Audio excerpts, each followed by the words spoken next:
समय आज नंद कहने लगे, जब बताओ लाला अगर इंद्र की पूजा न करें तो किनकी करें? तो भगवान कहने लगे, बाबा ऐसो करो कि तुम इंद्र को छोड़ करके हमारे वृंदावन में जो गोवर्धन पर्वत है उसकी पूजा करो। क्यों? क्योंकि वो पर्वत जो है वो आंधी तूफान में पहाड़ की तरह खड़ा रहता है और वही खड़ा होकर के हमारी रक्षा करता है, आंधी तूफानों से बचाता। उस पर हरी भरी घास होती है जिस पर हमारे गायें चरती हैं। इसीलिए तुम इंद्र को छोड़ करके गोवर्धन पर्वत की पूजा करो। क्योंकि महाराज बताया जाता था कि ये गोवर्धन पर्वत जो था वो द्वापर में इसलिए आया था क्योंकि उसकी पूजा हो। भगवान विष्णु का वरदान था उस गोवर्धन पर्वत को कि द्वापर में हम आएंगे और तुम्हारी पूजा करवाएंगे। अब ये गोवर्धन पर्वत कौन था? साथ ही साथ हम आपको बताते चले कि जब त्रेता युग में जब राम रावण से युद्ध करने के लिए जा रहे थे तो महाराज समुद्र में राम सेतु का निर्माण करवा रहे थे। जब राम सेतु बन रहा था, सेतु का निर्माण करवा रहे थे प्रभु श्री राम, तो महाराज जितने भी वानर सेना थी वो सब भाग भाग करके पत्थर ला रही थी और उस पर राम लिख करके वही पत्थर सेतु में लगा रहे थे। तो जब लगा रहे थे तो महाराज हनुमान जो थे उन्होंने देखा कि वानर जो है वो छोटे छोटे हैं, तो ज्यादा नहीं तो एक ही एक पत्थर ले आए पाई और सेतु में डाल पाई, तो ऐसे बहुत समय लग जाएगा। तो महाराज हनुमान में ये क्षमता थी पहाड़ उठाने की।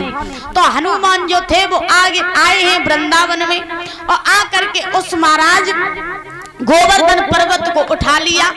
जैसे ही उस पर्वत को उठाया है, प्रमाण मिला है कि जब उस पर्वत को उठाया तब तक महाराज सेतु का निर्माण पूरा हो चुका था, पूरा बन चुका था।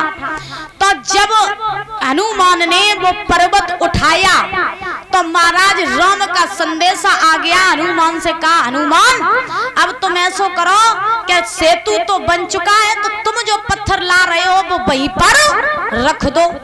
अब हनुमान ने जैसे ही वो पर्वत वहीं रखा तो महाराज वो गोवर्धन पर्वत जो था वो रोने लगा। और जब गोवर्धन पर्वत रोने लगा तो हनुमान ने कहा, तुम रो क्यों रही हो? तो महाराज पर्वत कहने लगा, हम रोए जा सो रहे कि हम जा सोचते कि मेरा भी ये सौभाग्य हो जाता कि हम भी भगवान राम के कुछ काम आ जाते, तो भगवान के चरण कमल मेरे ऊपर पड़ जाते तो मेरा भी जीवन धन्य हो जाता। तो अब वही खबर हनुमान ने राम के पास पहुंचाई। हनुमान राम के पास में पहुंच करके कहने लगे, महाराज वो पर्वत जो था उसे हम ला रहे थे तो वो बड़ा रो रहा है। तो महाराज राम ने कहा है गोवर्धन पर्वत से कि हे पर्वत, अभी त्रेता युग में तो तुम मेरे काम नहीं आ सके, क्योंकि अगर त्रेता युग में तुम सेतु में लग जाते तो मुझे तुम्हारे ऊपर चलना पड़ता, लेकिन जब द्वापर आएगा और द्वापर में जब हम कृष्ण का अवतार धारण करके आएंगे तब तुम हमारे ऊपर चलना। तभी तो भगवान ने उस गोवर्धन पर्वत को उठाया था अपनी छोटी वाली उंगली पे। बोलिए गोविंद भगवान की। तभी भगवान जब कृष्ण का अवतार धारण करके आए तो समझ गए कि अब समय आ गया कि उस पर्वत की हम पूजा करवाएं। आज बाबा नंद को समझ आया है। भगवान कन्हैया ने कहा, बाबा आप मेरी बात मानो तो इंद्र को छोड़ करके गोवर्धन की पर्वत की पूजा करो। महाराज वो नंद जो थे भगवान की बात मान गए। मानने के बाद में श्री सुखदेव समझा रहे, हे राजन परीक्षित, आज बाबा नंद ने सारे वृंदावन वासियों को मनाया और मना करके कहा, वृंदावन वासियों आज हम लोग इंद्र को छोड़ करके गोवर्धन पर्वत की पूजा करेंगे।